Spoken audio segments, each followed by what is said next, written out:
ಬೆಂಗಳೂರಿನಲ್ಲಿ ಭಾರಿ ಅಗ್ನಿ ಅವಘಡ ಸಂಭವಿಸಿದೆ. ಕಾರುಗಳ ಗ್ಯಾರೇಜ್ನಲ್ಲಿ ಅಗ್ನಿಯ ನರ್ತನ ಇದು.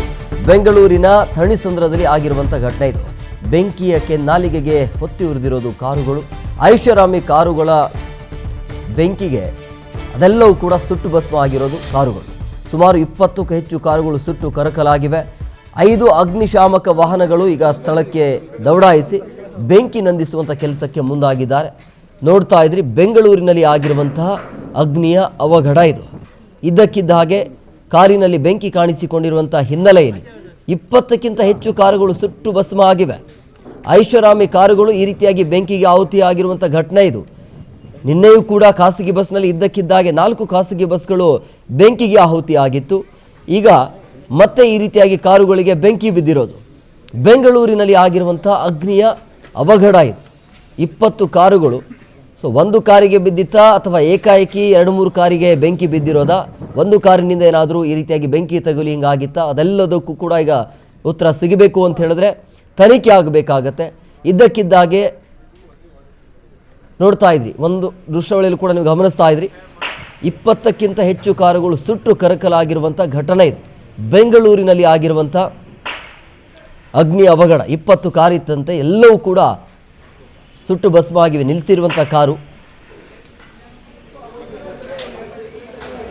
ಸರ್, ಇದು ನಮ್ಮ ಗ್ಯಾರೇಜಲ್ಲಿ ಬಂದ್ಬಿಟ್ಟು ಒಂದು 10 ಗಾಡಿ ಐತೆ ನಮ್ಮದು. ಆ ಪಕ್ಕದಲ್ಲೆಲ್ಲ ಅವ್ರದ್ದು ಒಂದು 8 ಗಾಡಿ ಐತೆ. ಅವ್ರ ಗ್ಯಾರೇಜಿಂದ ಒಂದು 6 ಗಾಡಿ ಐತೆ.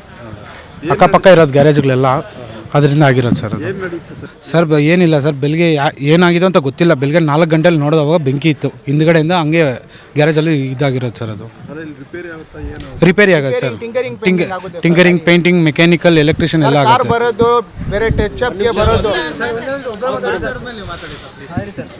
ಬಂದು ಎಲ್ಲ ಟಿಂಕರಿಂಗ್, ಪೇಂಟಿಂಗು ಮತ್ತು ಮೆಕ್ಯಾನಿಕ್. 100 ಕೋಟಿದು ಬೆಂಜು ಬರೀ ವೈರಿಂಗ್ ಚೆಕ್ ಮಾಡ್ಸೋಕ್ಕೆ ಬಂದಿದ್ದು ನಾವು. ನಮ್ಮ ಹುಡುಗನೇ ಇವರು ಆಫಾಕ್ ಅಂತ ಅವ್ರ ಹೆಸರು. ಇವತ್ತು ನೋಟ್ಸ್ ಅಂದರೆ ಯಾರು ಏನು ಮಾಡಿದ್ರೆ ಗೊತ್ತಿಲ್ಲ. ಯಾತಿಗೆ ಏನು ಬೆಂಕಿ ಬಿದ್ದ ಪರಿಣಾಮವಾಗಿ ಇಲ್ಲಿರ್ತಕ್ಕಂಥ 20ಕ್ಕೂ ಅಧಿಕ ಐಷಾರಾಮಿ ಕಾರುಗಳಿಗೂ ಈಗ ಸುಟ್ಟು ಭಸ್ಮವಾಗಿ ಕೇವಲ ಏನು ಕಾರಿನ ಅಸ್ಥಿ ಪಂಜರದ ಅಷ್ಟೇ ಕಾಣಿಸಿದೆ. ನೀವು ದೃಶ್ಯದಲ್ಲಿ ನೋಡ್ತಾ ಹೋಗ್ಬೋದು.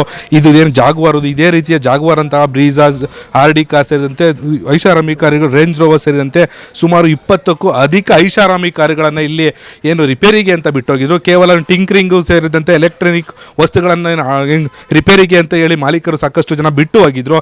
ಇದೀಗ ಬೆಳಗಿನ ಜಾವ 4:30ಕ್ಕೆ ಏನು ಬೆಂಕಿ ಬಿದ್ದ ಪರಿಣಾಮವಾಗಿ ಎಲ್ಲ ಸುಟ್ಟು ಕರಕಲಾಗಿ ಸತತವಾಗಿ 2 ಗಂಟೆಗಳ ಕಾಲ ಏನು ಬೆಂಕಿಗೆ ಆಹುತಿ ಆಗಿರ್ತಂಥ ಕಾರುಗಳು ಎಲ್ಲ ಸುಟ್ಟೋಗಿ ಈಗ ಕೇವಲ ಅಸ್ಥಿ ಪಂಜರದಂತೆ ಮಾತ್ರ ಕಾಣಿಸ್ತಿದೆ.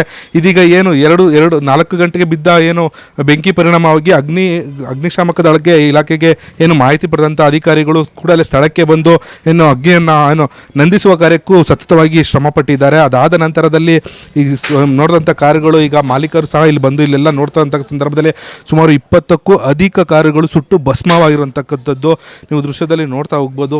ಜೊತೆಗೆ ಈಗಾಗಲೇ ಮಾಲೀಕರು ಕೂಡ ಏನು ಈಗ ಕಾರಿನ ಮಾಲೀಕರಿಗೆ, ಗ್ಯಾರೇಜ್ನ ಮಾಲೀಕರು ಕೂಡ ಕಾರಿನ ಮಾಲೀಕರಿಗೆ ಈಗ ಹೇಳ್ತಾ ಬರ್ತಿದ್ದಾರೆ, ಇನ್ಶೂರೆನ್ಸ್ ಇದ್ದರೆ ಓಕೆ, ಇಲ್ಲಾಂತಂದರೆ ಅವ್ರ ಪರಿಸ್ಥಿತಿ ಹೇಗಿರುತ್ತೆ, ಅವರು ನಮ್ಮನ್ನು ಏನು ಕೇಳ್ತಾರೆ, ಮತ್ತು ಜೊತೆಗೆ ಒತ್ತಡವನ್ನು ಹಾಕುವಂಥ ಕಾರ್ಯಕ್ಕೂ ಮುಂದಾಗ್ತಾರೆ ಅಂತೇಳಿ ಈಗ ಗ್ಯಾರೇಜ್ನ ಮಾಲೀಕರು ಹೇಳ್ತಾ ಬರ್ತಿದ್ದಾರೆ.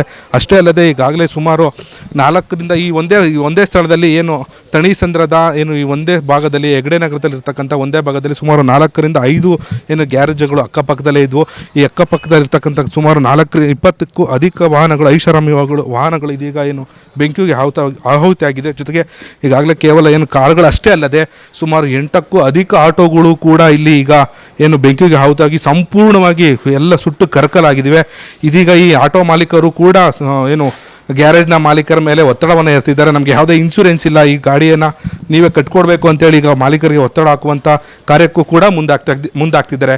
ಕ್ಯಾಮ್ರಾ ಪರ್ಸನ್ ನಾಗೇಶ್ ಜೊತೆ ಹನುಮಂತರಾಜು, PNS ವಿಸ್ತಾರ, ಬೆಂಗಳೂರು.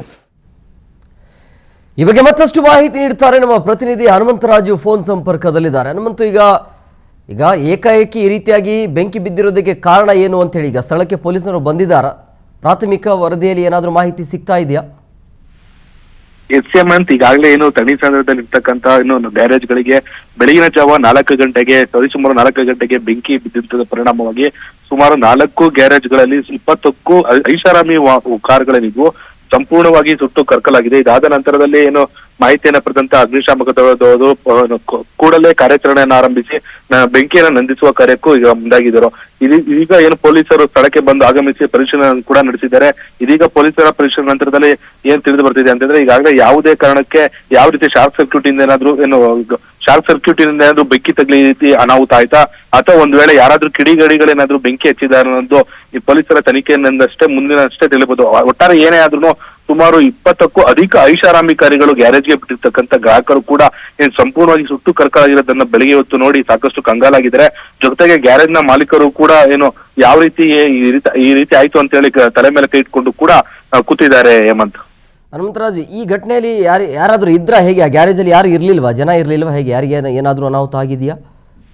ಹೇಮಂತ್, ಇದು ಏನು ಬೆಳಗಿನ ಜಾವ ನಡೆದ ಘಟನೆಯಿಂದಾಗಿ ಯಾರು ಕೂಡ ಏನು ಗ್ಯಾರೇಜ್ ನ ಯಾರು ಮಾಲೀಕರು ಕೂಡ ಇರ್ಲಿಲ್ಲ. ಜೊತೆಗೆ ಅಲ್ಲಿ ಇರ್ತಕ್ಕಂತ ಇಬ್ರು ಯುವಕರು, ಅಲ್ಲಿ ಕೆಲಸ ಮಾಡ್ತಕ್ಕಂತ ಇಬ್ರು ಯುವಕರು ಮಲಗಿದ್ರು. ಬೆಂಕಿಯ ಕೆನ್ನಾಲಿಗೆ ಕಾವು ಏನು ಅವ್ರಿಗೆ ಗೊತ್ತಾಗಿದ್ದ ನಂತರದಲ್ಲಿ ಬೆಂಕಿಯಿಂದ ಸ್ಫೋಟಗೊಂಡ ನಂತರದಲ್ಲಿ ಅವರು ಎಚ್ಚೆತ್ತು ಅದರಿಂದ ಓಡ್ ಬಂದಿದ್ದಾರೆ. ಅದಾದ ನಂತರದಲ್ಲಿ ಅಗ್ನಿಶಾಮಕ ದಳಕ್ಕೂ ಕೂಡ ಫೋನ್ ಮಾಡೋಕೆ ಸಂಪರ್ಕ ಮಾಡಿದ್ದಾರೆ. ಅದಾದ ನಂತರದ ಸ್ಥಳಕ್ಕೆ ಅಗ್ನಿಶಾಮಕ ದಳದವರು ಬಂದು ಸುಮಾರು 4 ಗಂಟೆಯಿಂದ 6 ಗಂಟೆವರೆಗೂ ಕೂಡ ಬೆಂಕಿಯನ್ನು ನಂದಿಸುವ ಕಾರ್ಯದಲ್ಲಿ ಶ್ರಮ ವಹಿಸಿದ್ದಾರೆ. ಅದಾದ ನಂತರದಲ್ಲಿ ಸಂಪೂರ್ಣ 20ಕ್ಕೂ ಐಷಾರಾಮಿಕಾರಿಗಳು ಸುಟ್ಟು ಭಸ್ಮವಾಗಿದೆ. Hemanth, yes, okay, thank you Hanumanthu ನಿಮ್ಮೆಲ್ಲ ಡೀಟೇಲ್ಸ್ಗಾಗಿ.